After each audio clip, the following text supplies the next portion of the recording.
Hi, Having Grace Elementary School. Mrs. Opdyke here. I am so excited to be spending some time with you on House Day today.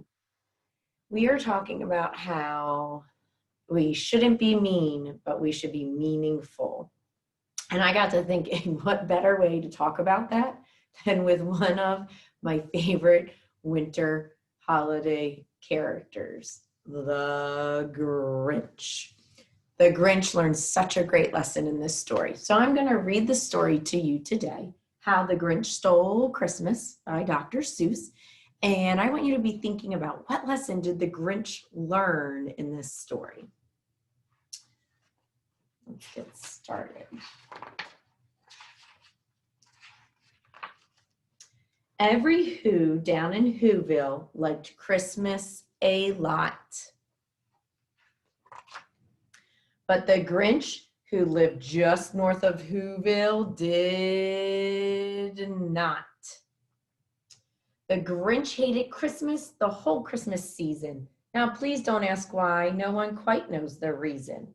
It could be his head wasn't screwed on just right. It could be, perhaps, that his shoes were too tight. But I think that the most likely reason of all may have been that his heart was 2 sizes too small. Poor Grinch. But whatever the reason, his heart or his shoes, he stood there on Christmas Eve, hating the Whos, staring down from his cave with a sour, Grinchy frown at the warm lighted windows below in their town. For he knew every Who down in Whoville beneath was busy now hanging a mistletoe wreath. And they're hanging their stockings, he snarled with a sneer. Tomorrow is Christmas, it's practically here. Then he growled with his Grinch fingers nervously drumming. I must find some way to stop Christmas from coming. For tomorrow he knew all the Who girls and boys would wake bright and early. They'd rush for their toys. And then, oh, the noise of the noise. That's one thing he hated, the noise. He is definitely not very kind. Then the Who's young and old would sit down to a feast, and they'd feast and they'd feast and they'd feast. They would feast on Who pudding and rare Who roast beast, which was something the Grinch couldn't stand in the least. I wonder why he's so mean.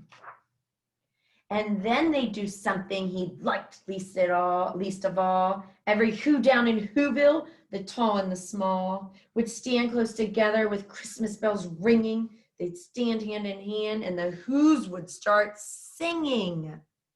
They'd sing and they'd sing and they'd sing. And the more the Grinch thought of this Who Christmas sing, the more the Grinch thought, I must stop this whole thing. Why, for 53 years I've put up with it now. I must stop this Christmas from coming, but how? I hope he doesn't stop Christmas from coming. Then he got an idea, an awful idea. The Grinch got a wonderful, awful idea. I know just what to do, the Grinch laughed in his throat, and he made a quick Santa Claus hat and a coat. And he chuckled and he clucked. What a great Grinchy trick. With this coat and this hat, I look just like Saint Nick. All I need is a reindeer, the Grinch looked around. But since reindeer are scarce, there was none to be found. Did that stop the old Grinch? No, the Grinch simply said, if I can't find a reindeer, I'll make one instead. So he called his dog Max, then he took some red thread and he tied a big horn on the top of his head. Oh, his poor little dog. Not sure that he wants to be a reindeer. Then he loaded some bags and some old empty sacks on a ramshackle sleigh, and he hitched up old Max. Then the Grinch said, "Get up!" and the sleigh started down towards the homes where the Who's lay a snooze in their town. All their windows were dark, quiet snow filled the air. All the Who's were all dreaming, sweet dreams without care. When he came to the first little house on the square, "This is stop number 1, the old Grinchy Claus hissed, and he climbed to the roof, empty bags in his fist.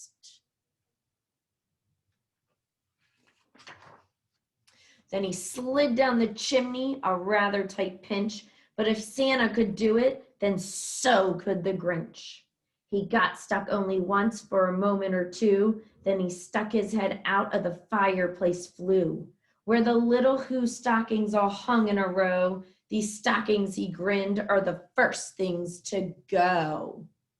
Oh no, he's taking their stockings? Then he slithered and slunk with a smile most unpleasant around the whole room, and he took every present. Pop guns and bicycles, roller skates, drums, checkerboards, tricycles, popcorn and plums, and he stuffed them in bags. Then the Grinch very nimbly stuffed all the bags one by one up the chimbley. Oh no, he's taking all their presents? Who could be so mean? Then he slunk to the icebox. He took the Who's feast. He took the Who pudding. He took the roast beast. He cleaned out the icebox as quick as a flash. Why, that Grinch even took their last can of Who hash. And all their food? Then he stuffed all the food up the chimney with glee. And now, grinned the Grinch, I will stuff up the tree. My gosh, he's even taken their tree. And the Grinch grabbed the tree and he started to shove when he heard a small sound like a coo of a dove. He turned around fast and he saw a small Who, little Cindy Lou Who was not more than 2. The Grinch had been caught by his tiny Who daughter, who got out of bed for a cup of cold water. She stared at the Grinch and said, "Santa Claus, why? Why are you taking our Christmas tree? Why?" But you know that old Grinch was so smart and so slick. He thought up a lie and he thought it up quick. "Why, my sweet little tot," the fake Santa Claus lied, "there's a light on this tree that won't light on one side. So I'm taking it home to my workshop, my dear. I'll fix it up there, then I'll bring it back here." And his fib fooled the child, then he patted her head, and he got her a drink, and he sent her to bed.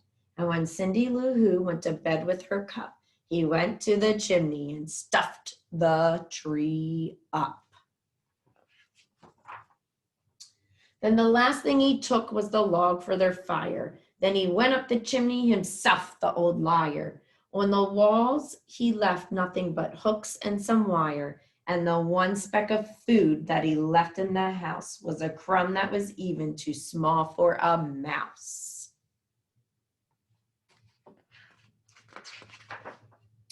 Then he did the same thing to the other Who's houses, leaving crumbs much too small for the other Who's mouses.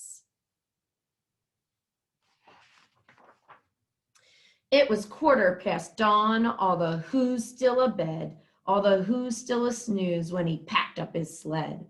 Packed it up with their presents, the ribbons, the wrappings, the tags and the tinsels, the trimmings, the trappings.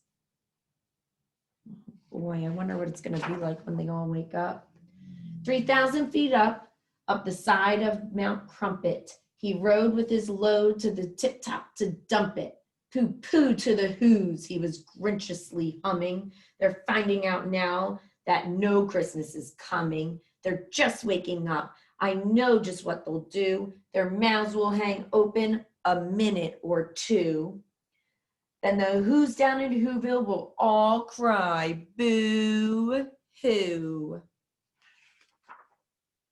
"That's a noise," grinned the Grinch, "that I simply must hear." So he paused, and the Grinch put his hand to his ear. And then he did hear a sound rising over the snow. It started in low, then it started to grow. But the sound wasn't sad. Why, the sound sounded merry. It couldn't be so, but it was merry, very. He stared down at Whoville. The Grinch popped his eyes. Then he shook. What he saw was a shocking surprise. Every Who down in Whoville, the tall and the small, was singing without any presents at all. He hadn't stopped Christmas from coming. It came. Somehow or other, it came just the same. And the Grinch with his Grinch feet, ice cold in the snow, stood puzzling and puzzling. How could it be so? It came without ribbons. It came without tags. It came without packages, boxes, or bags.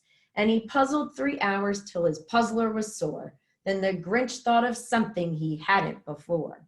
Maybe Christmas, he thought, doesn't come from a store. Maybe Christmas perhaps means a little bit more. And what happened then? Well, in Whoville they say that the Grinch's small heart grew 3 sizes that day. And the minute his heart didn't feel quite so tight, he whizzed with his load through the bright morning light. And he brought back the toys and the food for the feast. And he himself, the Grinch, carved the roast feast. So boys and girls, the Grinch learned a really important lesson. He learned, don't be mean, be meaningful. His heart grew 3 sizes because he realized that it isn't what we get at Christmas. It isn't about the presents, the tree. It's about our hearts and how we feel. So boys and girls, today you're going to continue on with the orange house and you're going to spread some Christmas cheer through making some beautiful hearts. So follow on to the next video. Hope you have fun. Bye, little warriors.